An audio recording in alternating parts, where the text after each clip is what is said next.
Bonjour à tous. Nous allons voir aujourd'hui la procédure pour créer un formulaire bilingue sur Kobo Toolbox. À quoi est-ce que ça sert? Il peut arriver que pour des questionnaires qu'on envoie, par exemple, vous créez un lien et vous envoyez à des personnes pour qu'elles remplissent le formulaire et vous le renvoient. Il peut arriver que vos répondants soient de diverses langues, c'est-à-dire il peut y avoir des anglophones et des francophones. Donc, si votre questionnaire est seulement en français, vous aurez du mal à avoir des informations de ceux qui s'expriment en anglais. Ou alors, il peut y avoir des risques d'incompréhension, du moins. Peut-être ils s'expriment facilement, du moins ils ne maîtrisent pas la langue. Donc, pour ce faire, on va donc voir la procédure pour donc créer un formulaire bilingue. Pour ce faire, il faut déjà avoir créé le questionnaire sur Kobo Toolbox. Bon, on va ouvrir la page Kobo Toolbox. Bon, voici donc notre formulaire. On va revenir un peu au niveau du sommaire. Nous avons donc plusieurs formulaires qui existent. On va choisir le formulaire qu'on souhaite rendre bilingue. Celui-ci, questionnaire d'enquête. Une fois à ce niveau, on se positionne sur le formulaire. On se rassure qu'on est sur le formulaire. Dès qu'on est là, il y a la langue. On définit la langue de notre formulaire si ça n'a pas déjà été fait. Il y a plusieurs langues et chaque langue a un code.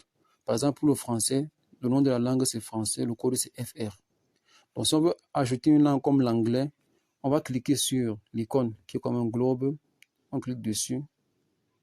On voit donc, par défaut, c'est le français. On peut modifier la langue par défaut. Mais pour notre cas, par défaut, c'est le français. On va donc ajouter une nouvelle langue à ce niveau. Donc, pour ajouter la langue, le nom de la langue, on va l'appeler anglais. Anglais ou English. Ça dépend de vous. Si ça s'adresse aux anglophones, ils doivent pouvoir se retrouver. English. Et maintenant, le code de la langue, on va prendre EN pour l'anglais. EN. On va donc ajouter la langue. Ça prend quelques instants et c'est fait.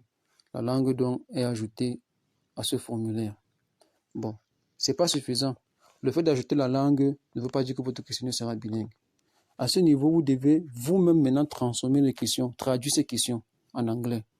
Bon, vous pouvez ne pas être anglophone, il y a des outils qui existent pour le faire. Donc, je reviens encore sur le globe. J'ai donc la langue anglaise qui est ajoutée. Ici, vous avez un crayon, vous avez les paramètres. Vous devez cliquer sur les paramètres. En cliquant sur les paramètres, la deuxième icône, vous avez ce tableau qui apparaît, tableau de traduction. Ici, il est question de traduire toutes les questions que vous avez créées en français.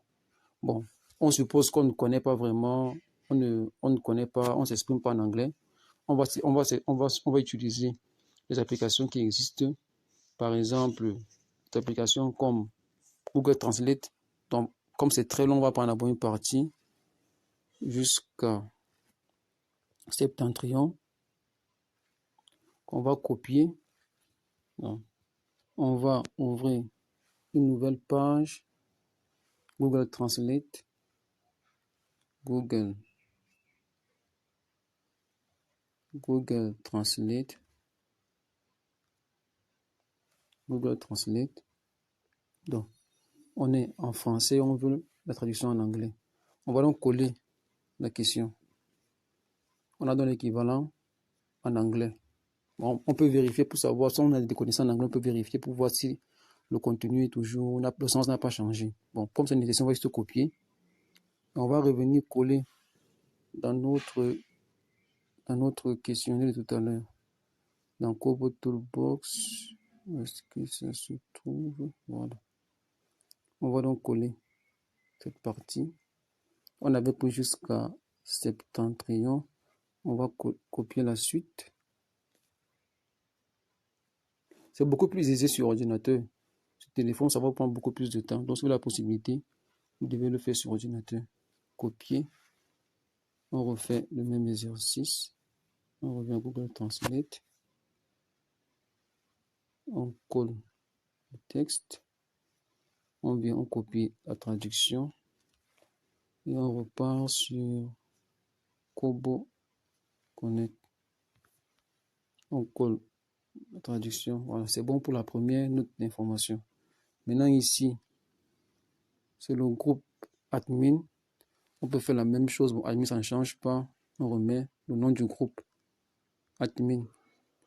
Maintenant, il y a le nom. Saisissez votre nom. On peut également copier.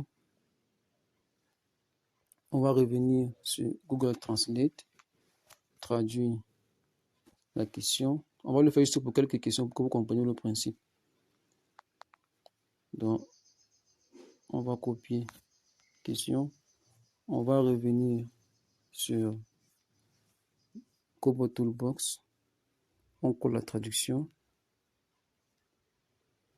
Donc, ici, nom de l'enquêteur. Donc, on copie, on refait la même chose. On va le faire pour 3 questions juste en guide comme c'est l'exercice. On peut copier. On repart dans Google Translate. Donc là, on suppose vraiment qu'on n'a pas de connaissances en anglais. Si on a des connaissances, c'est beaucoup plus aisé. On va juste traduire nous-mêmes le questionnaire. Mais si on n'a pas de connaissances, on peut utiliser dans les applications existantes. Donc, code de binôme. On va prendre le code de binôme. On copie. Ou on revient sur Google Translate.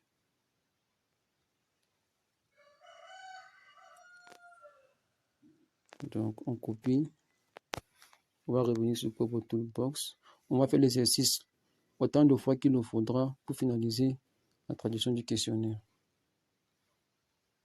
Donc, sélectionnez la région où vous menez l'enquête.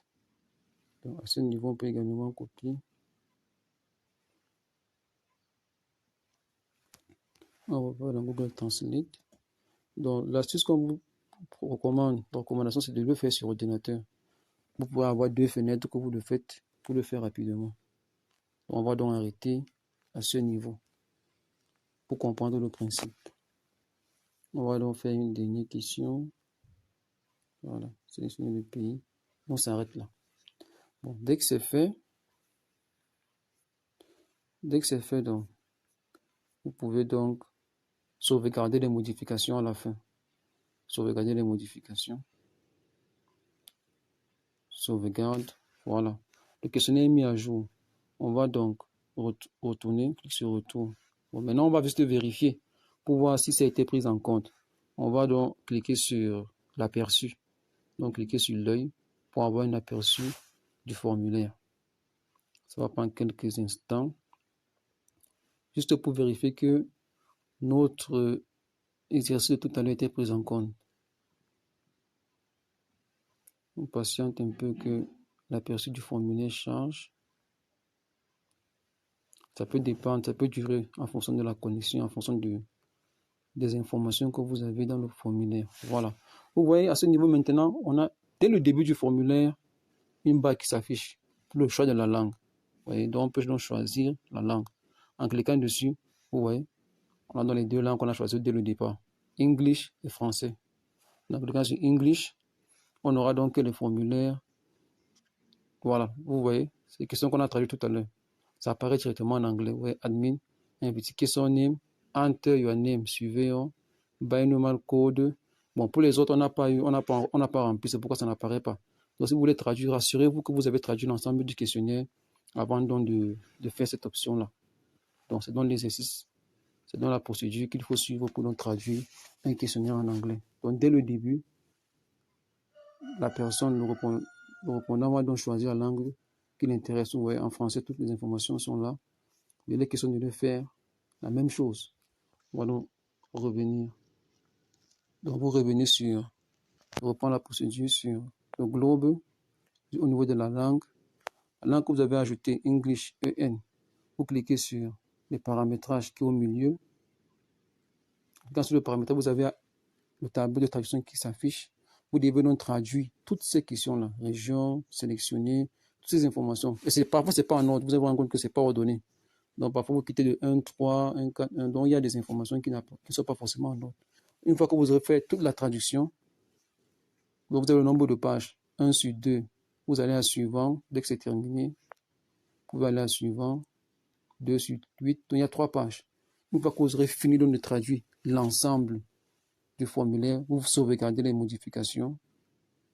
et vous cliquez sur retour une fois que la sauvegarde est faite. Et à la fin, donc, vous redéployez le formulaire pour que toutes les informations mises à jour soient prises en compte. Bon, c'est donc tout pour la procédure et à la prochaine.